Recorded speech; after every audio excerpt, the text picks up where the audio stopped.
Hello and welcome to the Kubernetes Community 1.3 retrospective, and I'd like to introduce Jason Dumars, who is going to lead and facilitate our discussion here. There is a link, or he is if he's not frozen. There is a link in our chat window that has that is the document that Jason is going to be leading from. And we will get started as soon as Jason comes back. Oh no, am I stuck? Oh, no, you're unstuck. Good, fantastic. Okay. Okay. It's my steely demeanor fools people. All right, so first of all, I'm thrilled to be in this position to be able to facilitate this meeting. What an amazing community. I'm relatively new to it in the last few months. I am astonished by how well everybody works together and the amazing things accomplished. Thanks a lot. So just a quick overview of what a retro is. I'm sure most people have been in them or participated. A retrospective is a little bit different than a postmortem, and it's really semantic, but essentially, while a retrospective looks at how things went for a release cycle or some sort of increment of work, it's really not backward looking, it's really forward looking. And so when we get comments or ideas or we make observations about the way things went, think of it in terms of not sort of kvetching about things that went wrong as much as what can we glean from the things that went wrong, so when we cut 1.4, it's a different and better experience, and then so forth into future releases. So in that regard, one of the things that I feel strongly should be part of a retrospective is not just words and saying this or that, but to really take ownership wherever possible of things that we can change and to be accountable for those in the next release cycle. So just a quick overview of the document. At the bottom, there is a section that says action items. I'll try and get some of these as we go through the retrospective and document them.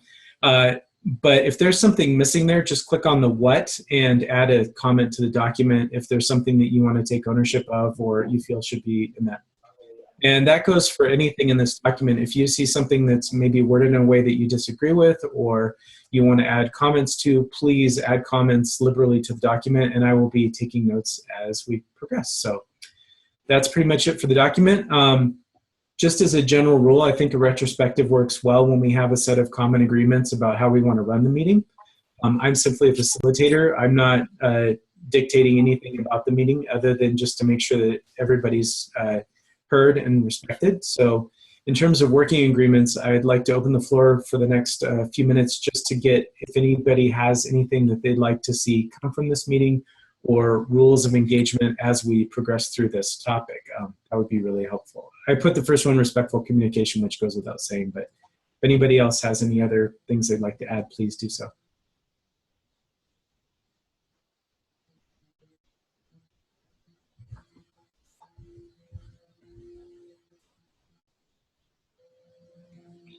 I presume that can be verbally or into the document directly. Thank you, Robert. So Robert threw into the chat, no finger pointing. Blameless postmortem as the terminology goes.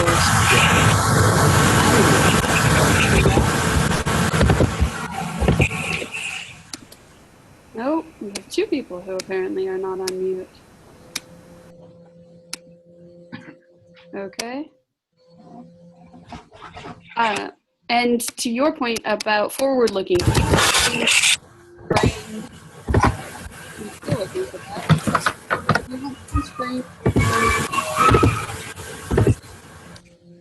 you want things framed in terms of how things happen, how things should happen next time, with a sort of footnote of what happened that led to this suggestion, or because that way it also from being backward-looking? Yeah, I think that's a really good way to look at it, for sure. Okay, so it looks like we're doing pretty good. It looks like some people are adding to the sections in the document, which is great. Thank you very much. It means less that I have to type. So I'm going to add a working agreement that we mute when not speaking. I'm working on that as well for people. Thank you for being a mute master. Okay, so let's go ahead and progress into what went well. I feel like this should be a pretty long discussion because I feel like a lot went really well, especially when you look at the deltas between 1, 2, and where we are now. So that's really exciting. Go ahead and feel free to chime in, and unmute yourself if you got stuff you want to add, and I'll type.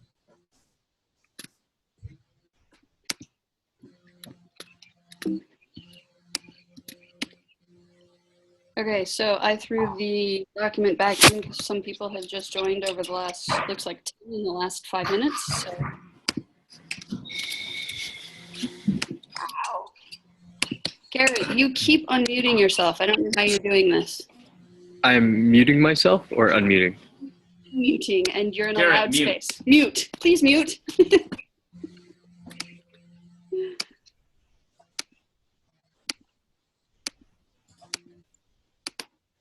Where are we? All right, Jason, what are we seeing in the document? All right, so we're getting some, actually people are typing quite a bit, which is great. So far, speed of response to pull requests, I think that's great. That's one of the harder things to accomplish, so that's nice to see. Looks like Rob, you wrote using Zoom for meetings works well. I'm more thinking community, but yeah. We're still in Hangouts on the big ops. 6 months ops is not always smooth. Not that this is always smooth either. It's good. And Rob, you're kind of full robot, so if you want to, you might want to come back. All right. Okay.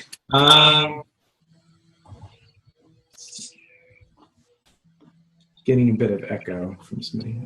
Okay, that may be me. Let me kill my own mute.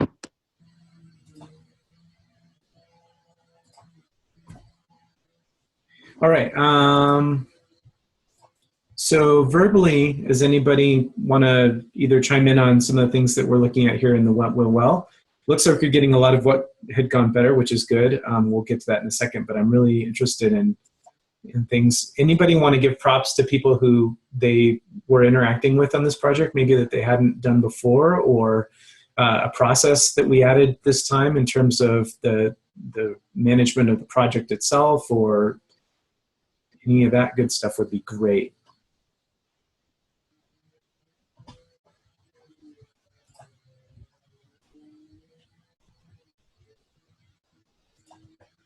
Yes, go ahead, Mike. Paul Morey, I thought, did a really great job. Trying to figure out how to do this without echo. Oh, but here, I'm going to sit next to you. Okay.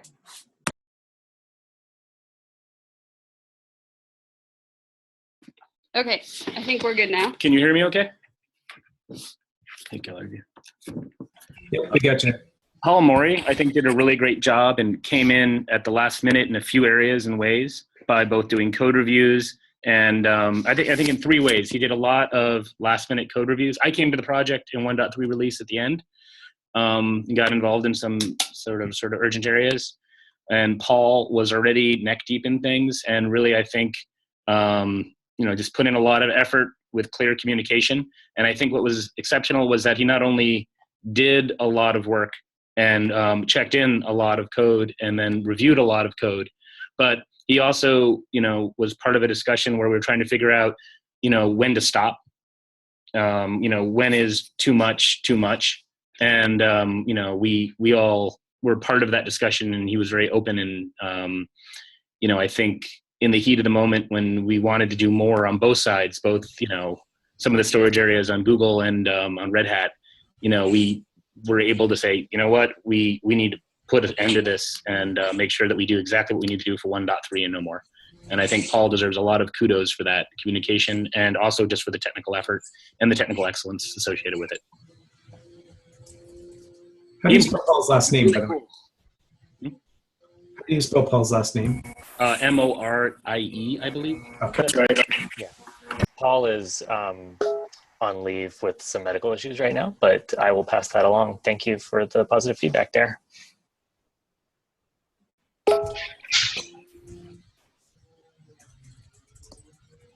So David Aronchik also suggested that in the spirit of brainstorming, we let people just jump into the document for another couple of minutes as we get started. So Yep.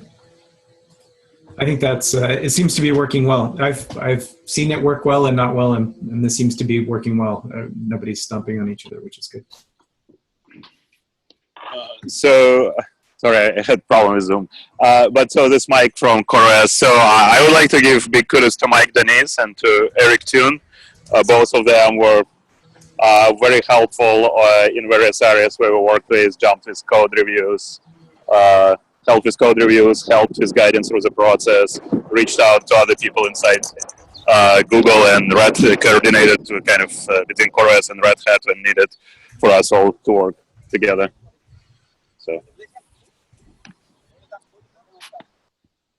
that's awesome. Thanks, Mike.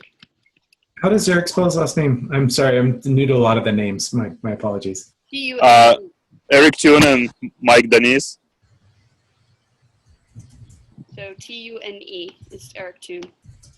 All right, cool. Excellent.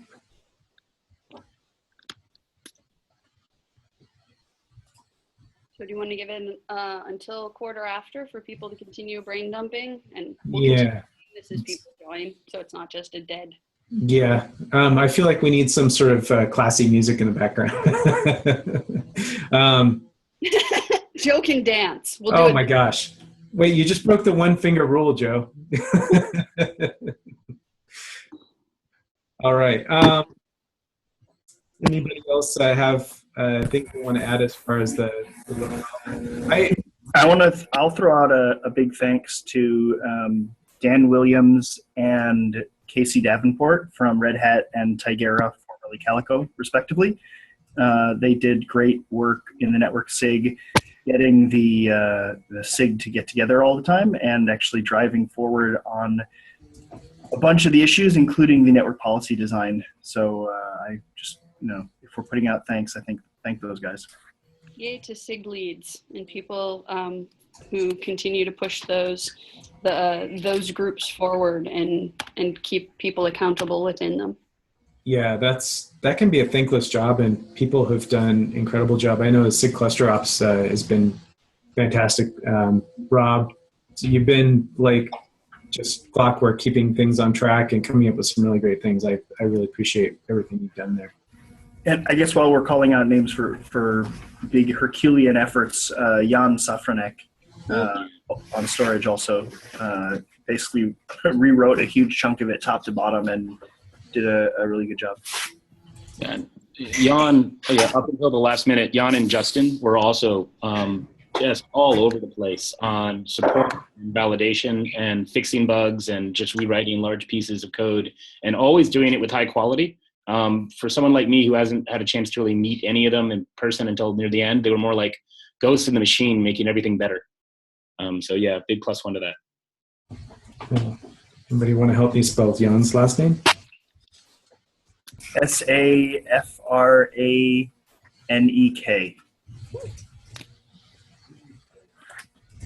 And I'm sure I need to practice my Czech pronunciation. Don't we all? Okay, let's go ahead and move on to what could have gone better. Let's go ahead and I'm going to go ahead and just for the sake of the meeting, we'll read through these. And I'm going to go ahead and approve the things that have already been added there, and then we can add more comments as we move forward. So need a clear set of priorities and progress. And if I read these and you are the person who wrote it and have more to add, that would be super helpful, because some of these maybe have nuances that I'd like to understand more in documents. So who is the person who wrote this, and would you like to speak to it? That's Joe, who is waving. Okay, cool. All right. Will type is what I'm inferring from that wave. Yes. Okay. Joe, so yes, Joe will be typing since he's at the Starbucks and it's loud. Okay, It was hard for him to figure out. There's a lot going on, and I'm presuming this also goes to better, more transparent communications and priority setting and accountability. Because we've had these conversations, Joe. So I might be able to paraphrase for you. Okay. More regular progress reports, and we're doing better already heading into 1.4 is what he's saying. Yeah, and it's it's interesting because I feel like some of these things are clear things that we saw in action, but we've already course corrected on a number of these things, so that's a rare thing to see. So it's beautiful to see. So to give you perspective, Jason, since you're also relatively new to the project, and Michael as well, I came in just as 1.1 was being released. Okay. We did this sort of retrospective, a little bit smaller, and then a lot of it was changed in in how we released 1.2, and then again after 1.2 and 1.3. So for those people who see a little bit of chaos and drama now, it was differently chaotic and more difficult to follow with process and priorities then, but with fewer people. So where we have improved some process and accountability, we have gotten more people trying to help, which has made this also a bit more chaotic in 1.3. So we will be able to tune it up again for 1.4. Yeah, excellent. Anybody else want to make a comment on clear set of priorities and progress before we move on to the next one? Joe had big decisions communicated more widely instead of hidden in issues. So I think that's a really good point. It's not always obvious what is a big decision, but more often than not, we can say, we think this was a big decision and it's worth publishing broadly. So erring on the side of being overly communicative is good. So to that point, is Kubernetes dev the right place for that? Is it tracked as sort of the summary location? Does that seem a reasonable way to handle that?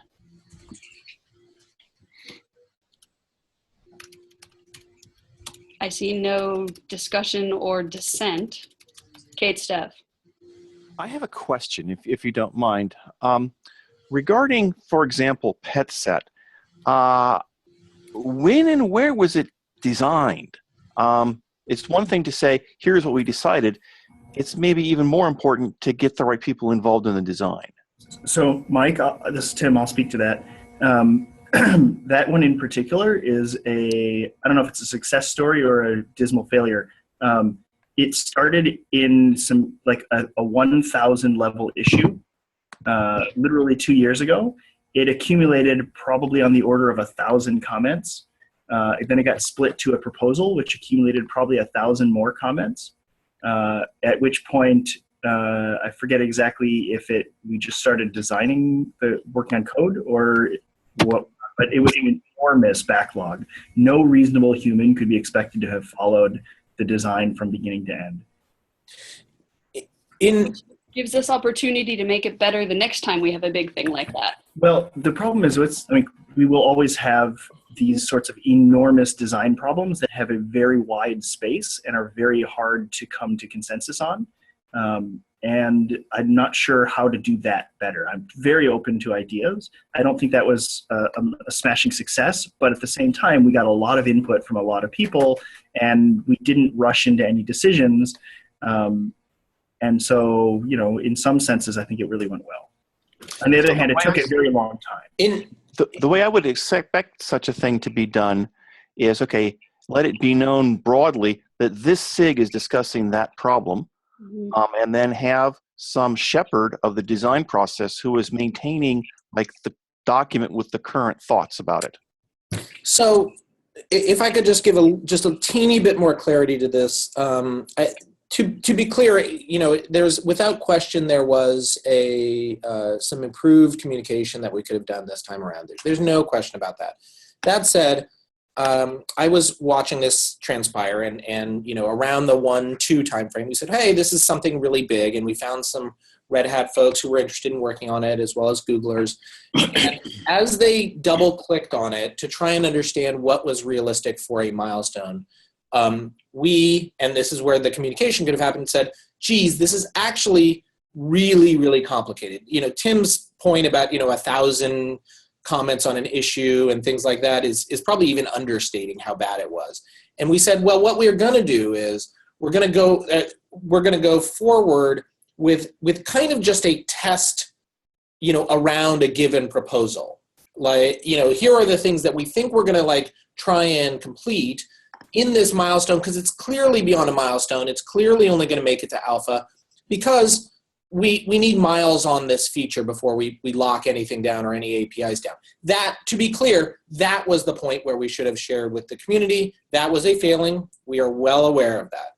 That said, what you see in PetSet to really be considered, hey, this was our first go round. We've got it working with this set of apps. We'd love miles on it. We'd love your feedback from this point. Think of it as an MVP that we'll use as the basis to move forward from. But yeah, there's no question. When we made that decision, we should have been more clear about that.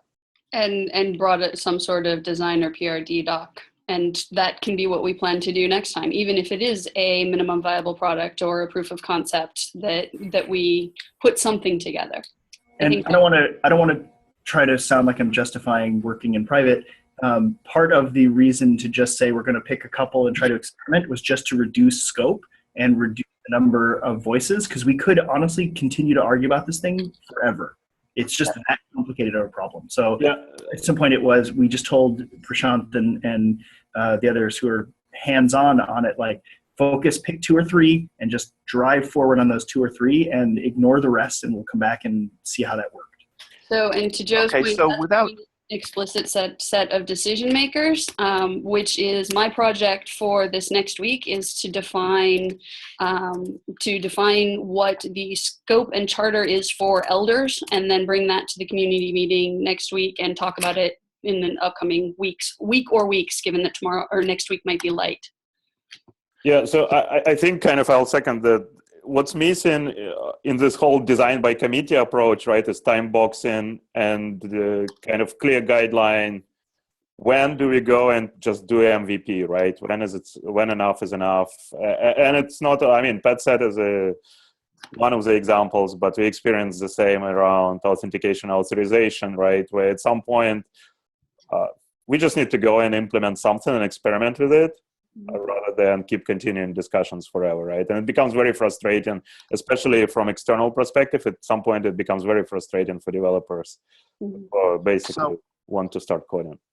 If I may compare and contrast with the network policy design discussion, which also went on for a long time, not as long, of course, but there was an explicit agreement at some point to say, look, we know this is not the end of the road. We're going to pick a first step on the roadmap, understanding that we could sit here and argue for a lot longer, but we instead want to get something out and get experience with it. I believe designers are capable of reaching such an agreement. My problem, and it may just be because of the peculiar way I slouched into this, I started getting involved, I think, during the 1.3 timeframe, when PetSet had already been underway for a while.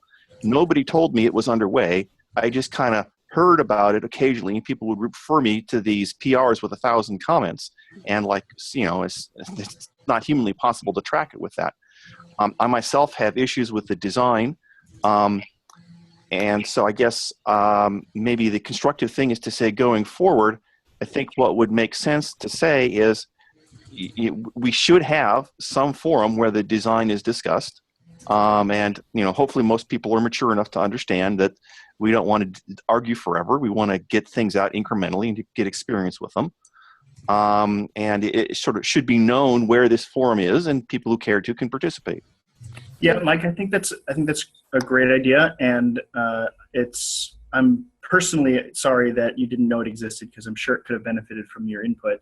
I think now that we have a toe in the water design, that the feedback is actually, this is the right time for it now. Like, what works, what doesn't work, what can't possibly work in the future. It is an alpha grade API. Let's beat the heck out of it and throw it away if we have to. Right. I think the other thing to notice too is that this is still alpha. And as I understand it, that means that it's still open for input and changes. Is that correct? 500%. So I think that to some degree, it isn't great that the early design. The way I look at things is, and maybe again I said I'm new. The early design process was probably a little under the water more than it should have been, under the visibility. But I think one of the neat things about having a thing in alpha is people then say, "Hey, look, this hit alpha," and it's harder to miss at that point, which is why I believe a lot of these features go to alpha first. So and it's much easier to offer concrete feedback on an alpha design than it is on an abstract concept. Yeah. So given the fact that, if you do have these, if you have input, now is still a really good time to provide it. And David dropped into the chat a link to the design doc for it. So there is a design doc, although most people have referenced the epic issues instead, generally. So this will be another spot to be. That's a fair point. That is not in the Kubernetes repo.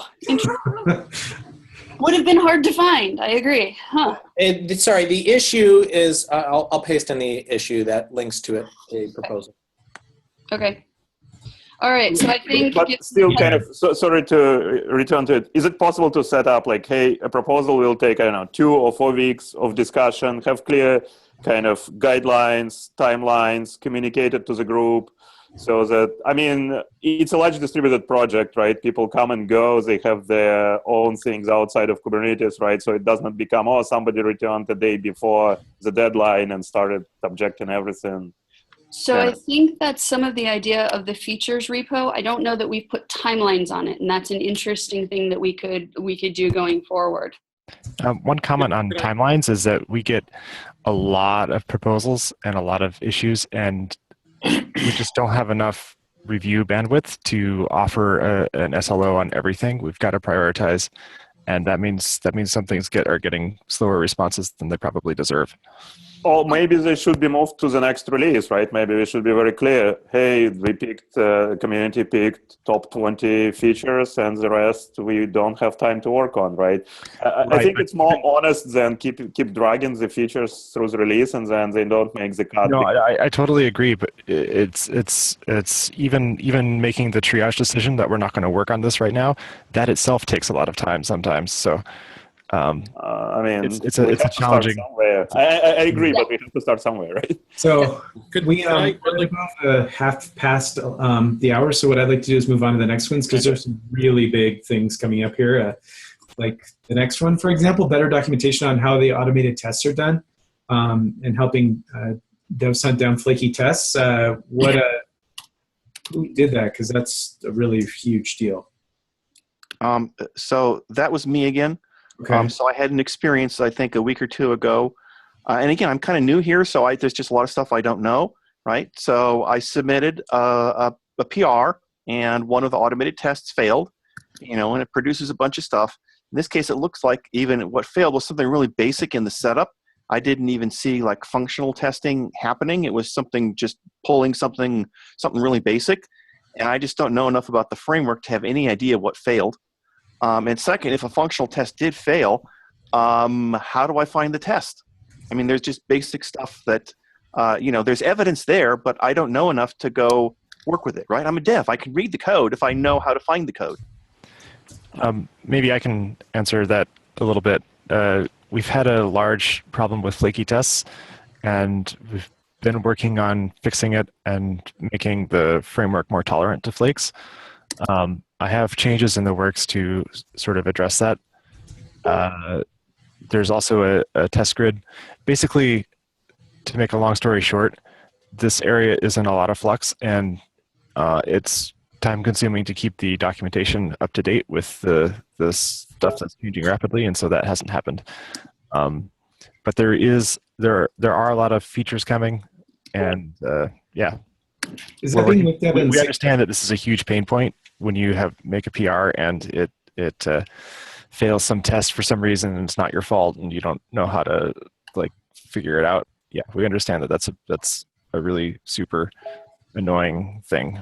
So this is definitely something that is a known issue and that we're working hard against. To Daniel's point, keeping the documentation up as it is changing, getting from very broken through many iterations to many fast iterations to improved new structure.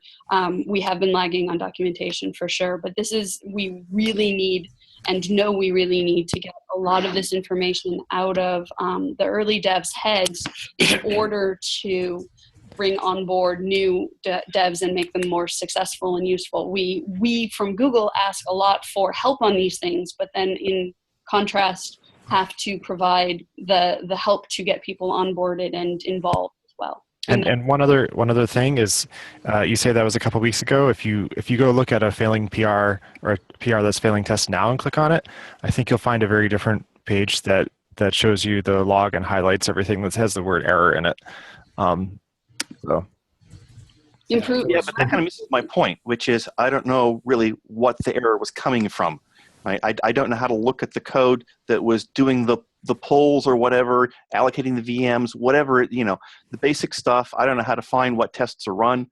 The problem is not finding the word error in the output. The problem is, okay, why is that error there? What was being what is the test that produced the error? Yeah, so I think that you're running into a situation where just the amount of time that we have to dedicate to clear and explicit documentation, all of this, as it's changing so rapidly, is just not really a priority for us. This is Aaron from SIG Testing, by the way. I don't know if that was a who that, Sarah. It was a who's that. Thank you, Aaron. So I like, just sort of to reiterate my plea from yesterday, I don't know if it was a little too aggressive there. It's like SIG Testing, I think, is a great forum for people who care about testing, and people who are knowledgeable about how this stuff works just kind of lurk there. So if you want to post a question to the mailing list or ask this stuff in Slack, you might find you'll get a pretty quick and compelling answer. And I think we could also really use the input and additional folks who are willing to contribute their time for this documentation. I will totally raise my hand and say I tried to step up and improve the state of the docs. And what I find is I come back like 2 or 3 days after some other commitment, and I don't even know the state of the testing stuff. And I'm one of the co-leads of the SIG testing group, man. I can't tell you how frustrating this is. But I can say for a fact that Daniel Smith has been making phenomenal changes to improve our velocity. I can say that Rob, I apologize, RMMH is the avatar, I don't know the last name, put together this Kubernetes app that like actually comments on the PRs, the specific test that failed, the specific assertion that failed, and there is, I think, a link to the actual logs of that particular thing. Thank you, Ryan. See, I totally messed that up even. But so there's active work ongoing here, and if you have specific needs that aren't being addressed and there's not an issue that we have filed about this, we're dropping the ball here, and we could really use your help to do this. And I think SIG testing in any of its forms would be a great place to have this discussion. Is there a way for people who need to understand the workflow? Like this was something that when I joined was a little dizzying, but now makes sense of you've checked in your code, these are the EDEs that run on it. And when they have errors, and especially if you get an error and you don't know if it doesn't seem to make sense that your PR had anything to do with it, you can search issues, find that error, and then hit the Kate's robot, ignore, retry because of this flaky bug that's already known. And especially now that due to all of the great work that I'm seeing, this is so much easier even in the 1 month since I've joined. Is that sort of workflow documented anywhere that we could add a link to?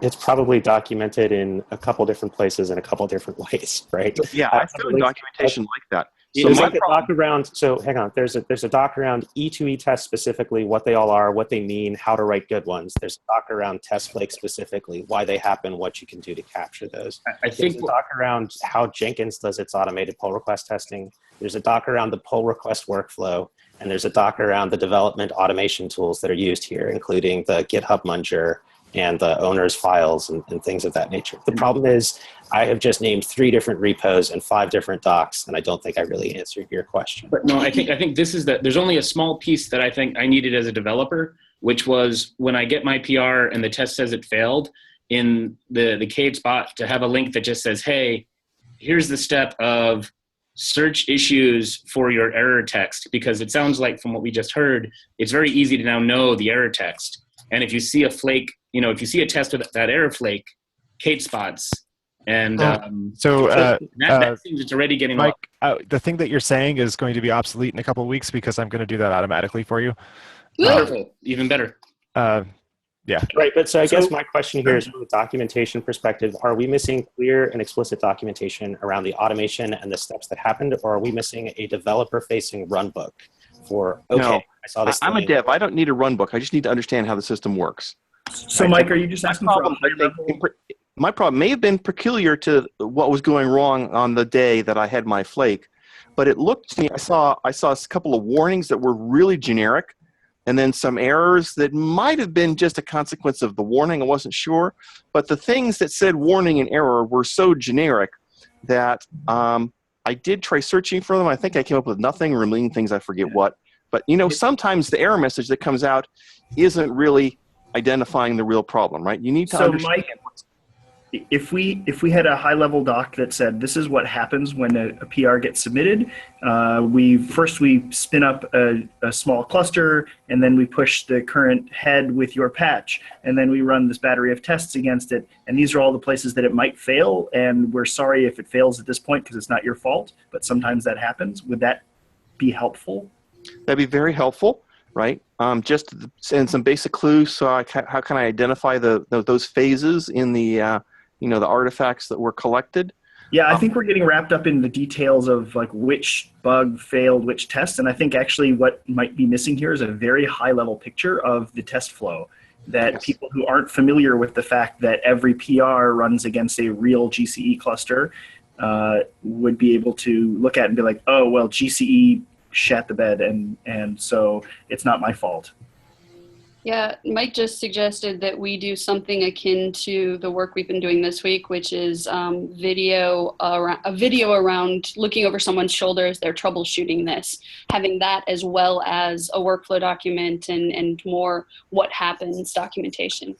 Yeah, I would be happy to do something like that. Awesome. Great. And while we're throwing out thank yous, I forgot to throw out a big thank you earlier to Daniel, who has thrown himself on a number of grenades this cycle and definitely taken a bunch of explosions in the gut for us. I suspect Jason's going to say we need to move on. Yes, we do need to move on. Actually, just real quick, I'm really happy that we're getting so much feedback because compared to the last one, this is a ton of useful feedback. So the next one is really an easy way to docs labels for issues for new developers to contribute to K8s.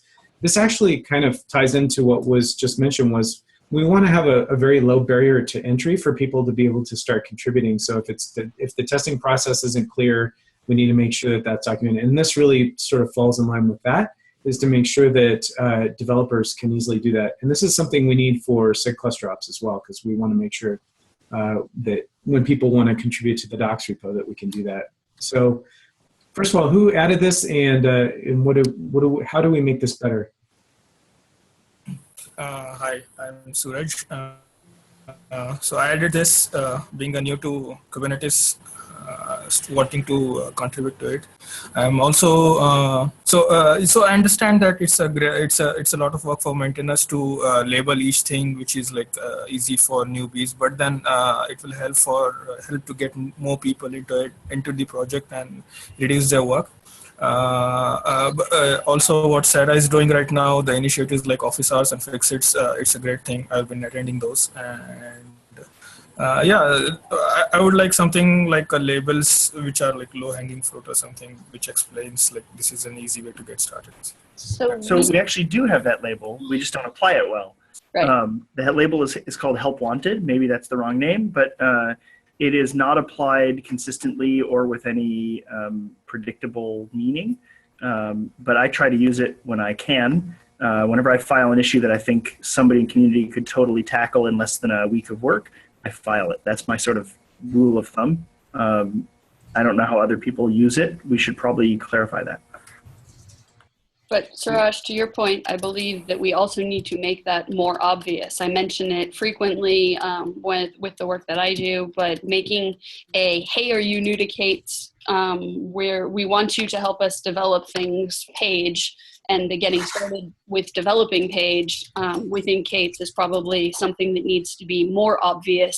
I know we have some of that documentation, but make it more obvious and more clear, and make easier onboarding for new devs. There's the other, this is done from the Node team, and there's the other way we do, because for each release, during the planning, so we mark the P0, P1, and the P2. So last couple release, I literally say the P2 is kind of less to have, and we don't have the engineering resource working on, no matter is the partner or the Googler, and we want the community can help. If someone can drive, start from the design, discussing, and the test development and testing and the release, then we totally okay too, but we need like the working planning, like the you want to work on this project, you need you have to make the commitment to say, oh, I want to drive this whole feature from the beginning to end. And if there anything you cannot make such commitment, you should upfront tell us. So something like that. We also know the team have tons of the cleaning up, and we also want the community help. That's kind of a refactory work, and we file those off the issue. Yes. Thank you. Thanks, Don. Yeah. Okay, let's go and move on to the next item, which is need sub-team leads for areas. Who did this? Because I'm not sure I completely understand what that means. This is me. I think one thing that we're well aware of at Google is there are lots of areas where we are not experts. For example, networks that don't look like Google's, particularly complicated storage, other clusters, and so on. Stealing from the Linux contributors or the Linux kernel system sub-team, ownership. They have owners for USB and net and so on and so forth. And I'd love to, offer up to the community to figure out how we work towards a path to getting there, where someone outside of Google specifically potentially owns an entire sub-team area and thereby, accelerates that area's PR review, bandwidth and so on. The tax, of course, on that person is that they do less coding explicitly, or those people. But it means the people underneath them who contribute can theoretically move a lot faster.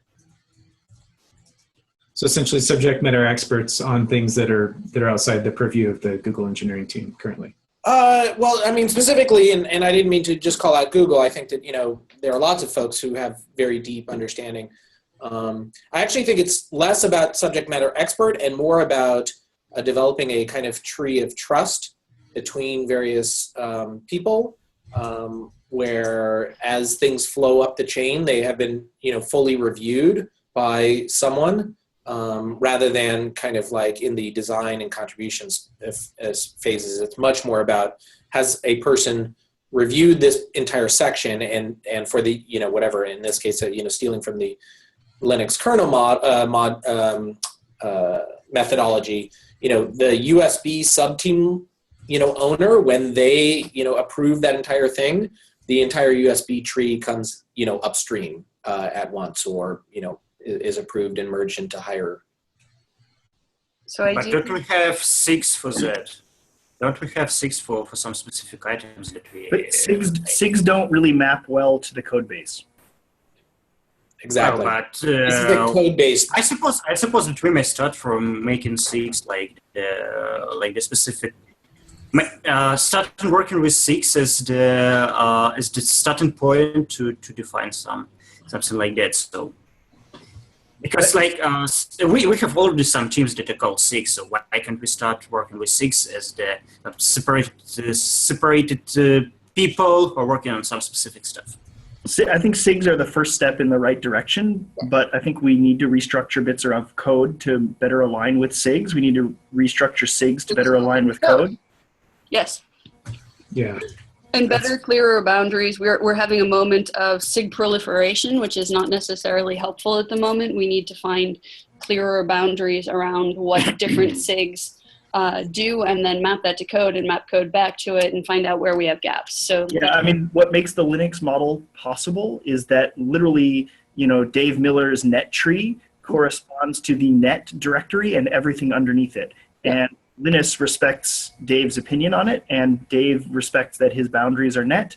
And basically, any change in the net directory is, if it's approved by Dave, is approved by Linus, and Dave has his set of people that he trusts, and they have their set of people that they trust, and everything flows upstream and it merges well because of the structure there that we storage works in a very similar way in Linux too. Like FS there's a common FSS person, and then each file system, ext4 or bitterfs, or the block layer. I mean, they're all exactly as Tim said.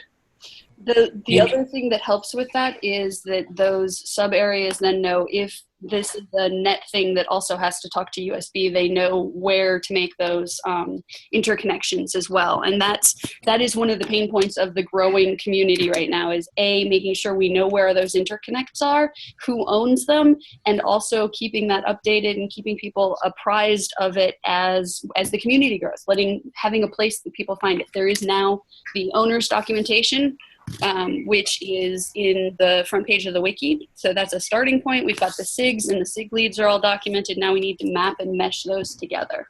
Frankly, it's going to take a ton of grunt work. To be clear, I don't agree that the SIGs should be the alignment for this. I think my goal, or my opinion, is that I think that SIGs are user-facing issues that may be cross-cutting. So OpenStack or AWS or Ops or things of that nature.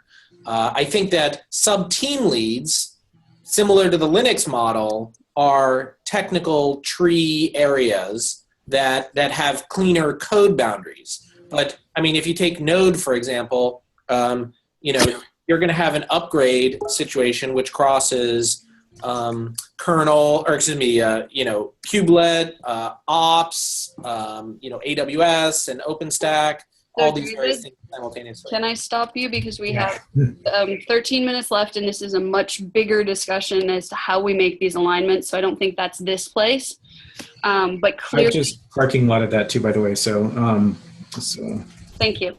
Yeah. Let's move on real quick. We're going to be in a race to actually get this done. So better documentation of new 1.3 features. Somebody put a bullet point in there. This was improved in 1.3 overall, but there is a fair amount of outdated docs, diagrams, and best practices that we could have improved upon. So I don't think anybody will argue with that. Yeah. I was assembled on this. This is just a general call out for just improving docs overall. Now that there's way more eyes on the project, this will benefit a lot of new users, not only in just how to install and get this stuff running, but in terms of understanding the logic behind each of the moving parts. Okay, cool. Yeah, is there any, I mean, I feel like this is a little self-evident, and everything we've talked about thus far is really tied into this. So without objections, I'd like to move on to the next one, which is no explicit set of decision makers for big changes, i.e. what belongs in core and what doesn't. I think this is really interesting, and again, ties back to what we were just discussing. So if there's anything that is not related to the prior discussion, let's add that now. Anybody want to take a crack at that? So I guess, just not to drag us too far into it, but the owner's file that I keep seeing everywhere, is that an attempt at implementing some of this right now, like making sure somebody owns the code base? It's kind of, yeah, I mean, as the software is organizing, we're definitely going to be reorganizing the people, so Conway's law is going to be in effect the whole time. I'm just trying to understand, like, what does the owner's file not provide us, given the context of the previous discussion? Is it not? Given the context of the previous discussion, the biggest single thing that I see that we don't have is a way for people to operate in independent trees without, like, untractable merge conflicts. It's really a technical problem, not anything else. Which then leads us to figuring out how we need to break up the code base better. Yes, which we've had lots of discussion on, and it's just going to take the dedicated application of hands-on keyboards for extended periods of time to move things around and fix up all the backlinks and the documentation, and then we can, do better at this. And we're starting it, and we will keep going. But and ideas are needed. This sounds like to me another breakout topic that is going to need lots of discussion. I'm going to put breaking up the code base into parking lot. All right. Okay, sorry. Let me go back here. So test flakes killed the submit queue at times. That seems relatively straightforward. Obviously, Aaron's doing not just at times, like yes, much of the time. Yeah, if you look at only in the last couple of weeks has it really gotten better, but the queue is keeping up, and I've got one more big optimization coming down the pipeline. So, which is why we said great big thank you to Daniel earlier when we were discussing all of the test flake stuff. So. Yes, cool. That is great. I love putting improvements are on the way. I'd like to see more focus on getting the test working, PR up speed. It's a bit slow, getting point where there are backlogs. This feels like we kind of covered that, but is there anything else you want to add there? What specific steps do you think are going to be taken to decrease the size of the backlog in the PR queue?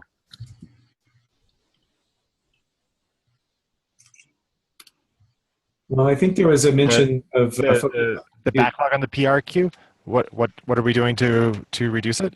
Yeah. Specifically, and I've sent out a document to Kubernetes dev about this a couple times. Specifically, we are making sure all pre-submit tests run within half an hour.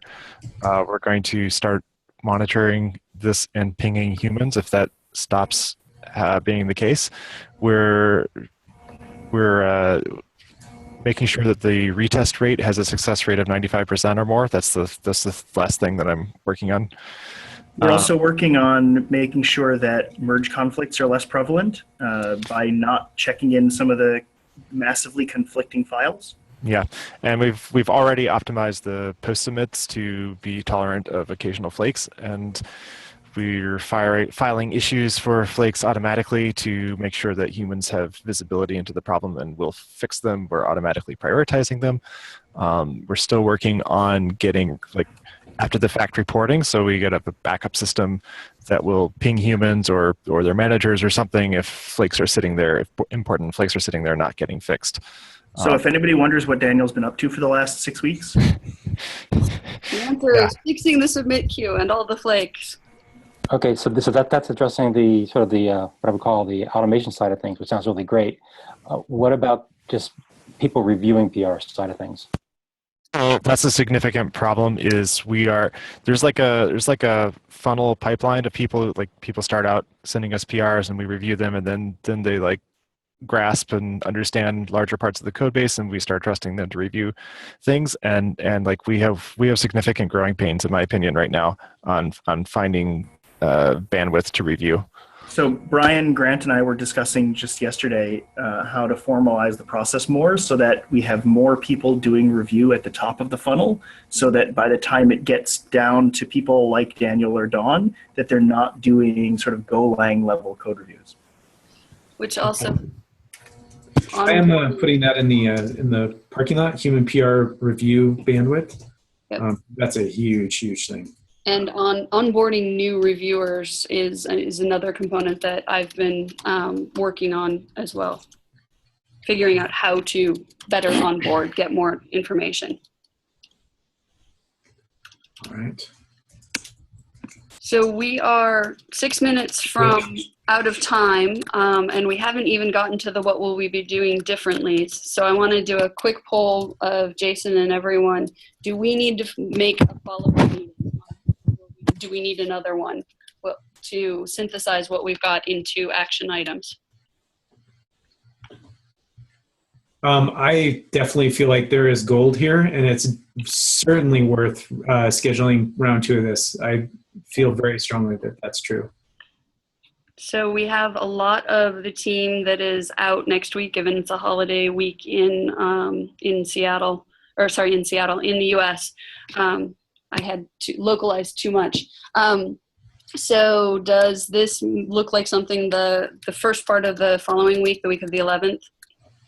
Can I, since there were kind of two halves of this, and I'm kind of curious if we could potentially do this asynchronously. The first half was collect a whole bunch of the general feed issues, and I think we've actually done that pretty well. I wonder if we could shard the issues remaining and basically allow people to asynchronously join or discuss things offline via email, via whatever is appropriate. Just basically +1 yourself into a particular issue or add a comment, and rather than everyone get together for a meeting, like potentially, call it, 2 weeks from last Wednesday. So, not next Wednesday, but the Wednesday follow. People who have taken ownership or participated in those issues bring their summary issues back. I think that'd be good. What I would like to see is maybe we have a time period where people can add asynchronously the comments, and I will actively manage the document during that time. Then maybe we just have a follow-up for people who are really interested after that, after we've had some time in the holidays, because I feel like there's a certain amount of rapport that happens face-to-face that can't really be accomplished in the document. Yeah. So, Especially on sensitive stuff. Yeah. So I volunteer to run the second one, and I'm also volunteering to maintain the document in the interim so that we can keep it updated. So how about as much as possible between here and 2 weeks from today, and asynchronously get people to get involved in the document, try to summarize, roll things up, and then we will set something up for a 10 a.m. Friday in 2 weeks. Here, here. Right. Fantastic. I feel blessed that we had such a great retro, and I'm looking forward to seeing what it comes up over the next 2 weeks. So, any closing comments? Anybody? Anybody feel like we could have done this retro better? Retro. My only observation would be, it sort of feels like the retro ended up going off a little bit early. It'd be better to have it actually when 1.3 has been out a little bit, so we're sure we're commenting against what's really been happening. Well, we have another 2 weeks in Yeah, order to add comments to summarize into action items in 2 weeks. We'll get both. Yeah, maybe next time a community meeting a week before the retro, share the doc and ask people to put everything in the doc, right? And It'll be in notices next week and the following week as well. Yeah. Cool. Thank you all. I will publish this, and we will have a plan. We have a plan for 2 weeks from now. Cool. Sounds good. Thanks a bunch. And thanks for putting this retro together. This was run really well. I appreciate you kicking us off track appropriately. Yes. Thank you, Awesome. Jason. Glad to do it. All right, everybody. Have a great rest of your day and a good weekend. Thank you. Thank you. Holidays, everyone. Thanks all. Bye. Thanks, everyone.